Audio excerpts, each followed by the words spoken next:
Hi friends, welcome to my channel Madhushree రుచులు. Friends, ఈరోజు నేను నాన్ వెజ్ ప్రియుల కోసం మంచి రెసిపీతో వచ్చేసాను ఫ్రెండ్స్. ఏంటో తెలుసా? గోంగూర ఎండ్రొయ్యలు. గోంగూర ఎండ్రొయ్యలు కాంబినేషన్ సూపర్గా ఉంటుంది ఫ్రెండ్స్. ఎవరైనా ట్రై చేయని వాళ్ళు ఉంటే ఒకసారి ట్రై చేసి చూడండి. మరి అది ఎలా చేద్దామో చూద్దామా? వచ్చేసేయండి ముందుగానే. ఫ్రెండ్స్, నేను 2 కట్టల గోంగూరను తీసుకొని శుభ్రంగా కడిగి పక్కన పెట్టుకున్నానండి.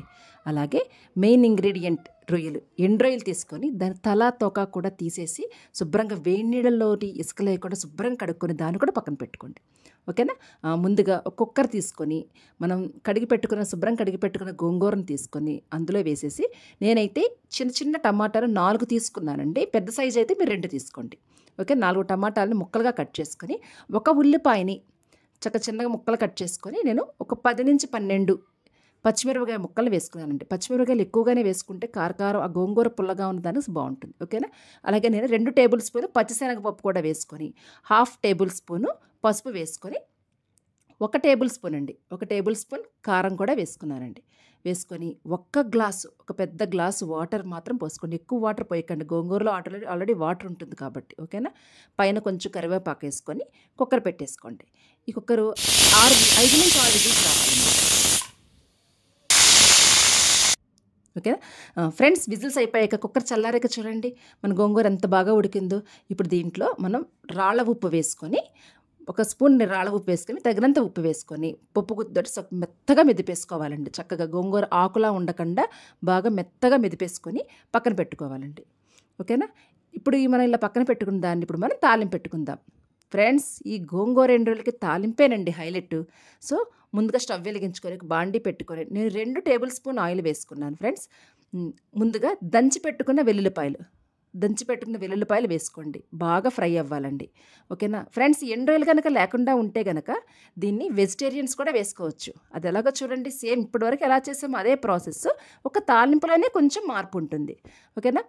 వెండిమిరపకాయ మనం ముందుగా వేసుకున్న ఫ్రై అయిపోయిన తర్వాత వెల్లుల్లిపాయలు, అలాగే మినపప్పు, కొంచెం ఆవాలు, అలాగే జీలకర్ర వేసేసుకొని కొంచెం ఫ్రై అవ్వనివ్వండి. ఇక్కడి వరకు కూడా మనం అంతా వెజిటేరియన్స్కి నాన్ వెజిటేరియన్స్కి ఒకటే. నేను ఎప్పుడు మ్యాజిక్ అంటాను కదా, అదే మెంతులు జీలకర్ర పొడి, అది కూడా వేసేసుకోండి. వేసేసుకొని కొంచెం ఫ్రై అయ్యాక ఒక చిన్న సైజు ఒక ఉల్లిపాయ ముక్కలు కట్ చేసుకొని, ఉల్లిపాయను కూడా బాగా ఫ్రై అయిపోయినవ్వండి. కొంచెం వేగాలండి. అదే వెజిటేరియన్స్కి అయితే ఉల్లిపాయ తర్వాత ఫ్రెండ్స్ మనం వేసుకునే ఎండుమిరపకాయలు కూడా వేసుకొని బాగా ఫ్రై అయ్యాక కరివేపాకు వేసేసుకొని మనం ఏదైతే పెట్టుకున్నామో తాలింపు పెట్టేసుకోవాలి. బట్ నాన్ వెజిటేరియన్స్కి ఇక్కడ వరకు ప్రాసెస్ ఒకటి. ఈ ఎండుమిరపకాయల తర్వాత మనం ఏవైతే కడిగి పెట్టుకున్నామో ఆ ఎండురొయ్యల్ని కూడా వేసేసుకొని బాగా ఫ్రై అవ్వనివ్వండి. అంటే పచ్చివాసన పోయేంత వరకు కూడా చక్కగా నూనెలో బాగా వేగాలండి. ఆ ఫ్రై అయిపోయాక దాంట్లో ఫైనల్గా మనం వేసుకునే కరివేపాకు బాగా కొంచెం పచ్చివాసన లేకుండా ఉండేలా ఫ్రై అయ్యేలా చూసుకోండి. ఆనియన్ను, రొయ్యలు కూడా. అలాగే అది ఫ్రై అయిపోయాక మనం కరివేపాకు కూడా వేసేసుకొని బాగా కలిపేసుకొని, మనం ఏదైతే ఉడకపెట్టి పెట్టుకున్నామో ఆ గోంగూరని కూడా వేసేసుకోండి. వేసేసుకొని బాగా కలిపేసేసుకొని కొంచెం వాటర్ పోయండి, లైట్గా వాటర్ పోయండి. ఎందుకంటే ఈ రొయ్య అనేది ఆ గోంగూర వాటర్లతో ఉడకాలండి. ఉడికితేనే ఆ రొయ్య టేస్ట్ బాగా దిగుతుంది. రొయ్యలు వేయకుండా పెట్టుకున్న తాలింపు వెజిటేరియన్స్ వరకు బాగుంటుందండి, సూపర్గా ఉంటుంది.